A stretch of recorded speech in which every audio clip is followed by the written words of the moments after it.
let me ask you about this trend of the EV purchases from the outer suburbs of capital cities. Are you surprised by the trends you're seeing in terms of who are buying the most EVs right now? Happy Easter to you, Kieran, and your family and all our viewers. I hope everyone's had a really good break. No, I'm not, Kieran. I'm not surprised by that. I live and work here in Western Sydney, and you just look around and you see big increases in EVs all the time, and hybrids, people making choices, and that's what it's all about. You know, Kellyville and Rouse Hill are the highest selling suburbs for EVs. That doesn't surprise me in the slightest. It's a bit of a myth that some in politics perpetrate that EVs are only for inner cities or only for rich people. We want more Australians to have better choices, including here in Western Sydney and in regions. We want people to be able to make informed, good choices. That's why I put out the data today about EV charging, 100 new fast chargers in the first quarter of 2024, because even over Easter, as I've been around with family and friends and community members, people have been talking to me about EVs and thinking about buying an EV, but a bit worried about whether there's enough chargers. So it's important to remind people and show people that actually chargers are rolling out very fast across the country. And you're talking about the number is going to double, is that right, over the next 12 months? Is that the sort of pace we need to see for the uptake that you're planning for as a government? Yeah, I mean, as I said, you've seen 2/3 of the EVs on the road today were sold under the Albanese government, so EV charging needs to keep up because take-up is going up very fast. Now, we've got 90% more chargers out there than we had 2 Christmases ago, so that's a big increase, but also, as you said, EV charging, or EV take-up is increasing exponentially as well, so we've got to make sure we keep up. So this is just a bit of a quarterly update to say 100 new chargers in the first quarter. Our Driving the Nation policy is really only just starting to hit its strides now because we're putting chargers in where in many instances there's not even an electricity grid, so that takes some management and some planning, which we're doing with the NRMA. I opened the new chargers in Alice Springs and Tennant Creek and Katherine a few weeks ago. We opened more in South Australia during the week. So people need to know that if they want to take those long drives, most people will charge at home when they're driving to and from work. If they want to take those long drives, either whether for family or for work, that we are rolling out the charging.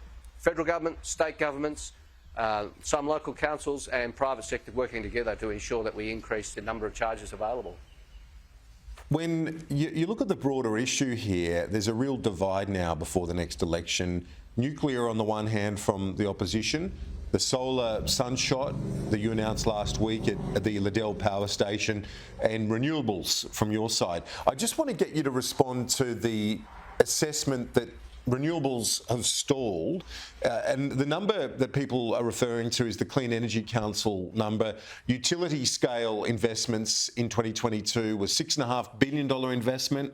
The following year, only $1.5 billion. Have investments in renewables stalled due to the public concern around transmission lines particularly?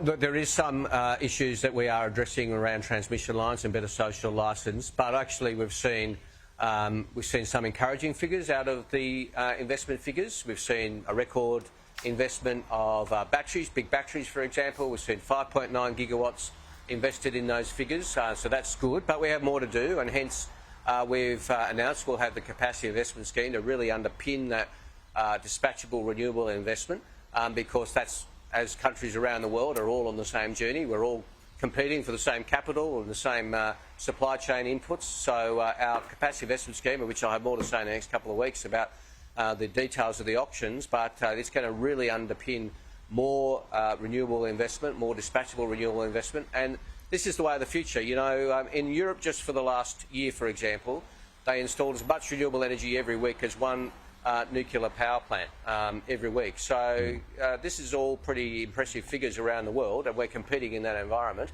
The way of the world is to get on with that investment, as opposed to this nuclear fantasy that some propose, which is slow to roll out.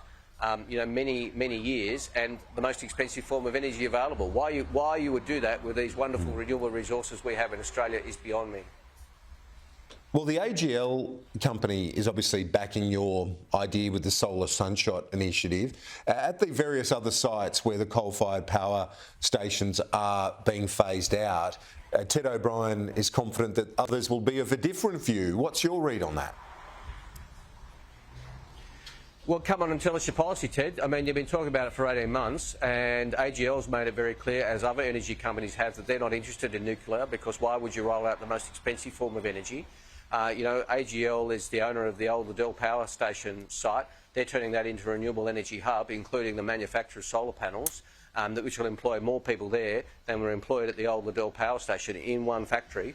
That's a big step forward under our solar sunshot policy that we announced during the week. Now, if Mr O'Brien's so confident that Australians want the most expensive form of energy, want the form of energy which is so slow to roll out, many, many decades, and they want it in these 6 large nuclear reactor locations spread around the country that they've now said that they're going to do. They spent 2 years telling us to go to small nuclear reactors. We spent 2 years reminding them they don't exist anywhere in the world. It's not actually a real thing. Small nuclear reactors are a concept, they're an idea, but they're not actually being done anywhere in the world. They've now acknowledged that. They're going to have 6 large nuclear reactors spread around the country. Tell us where, Mr Dutton, and tell us the cost, and tell us how long it's going to take, and release all the details, and then we'll have a proper discussion about it. They've been, you know, flim-flamming around for the last 18 months on it. We've been rolling out policies in that time. It's time for Mr Dutton to get on with it and announce the full details of this nuclear fantasy. Just finally, an assessment of who might follow Prime Minister Albanese in the top job. Your name is mentioned in that report in the SMH today. I wonder, do you have a leadership baton in your knapsack? This might be something journalists are interested in. No, this is the most important job I've ever done, and probably the most important job I'll ever do, being Minister for Climate Change and Energy. And I think you'll find Anthony Albanese and the entire cabinet are all just focused on our jobs. It's a bit of fantasy football from journalists, and that's fair game. That's okay, but I expect, and we'll be working with Anthony Albanese for many years to come, I hope and expect.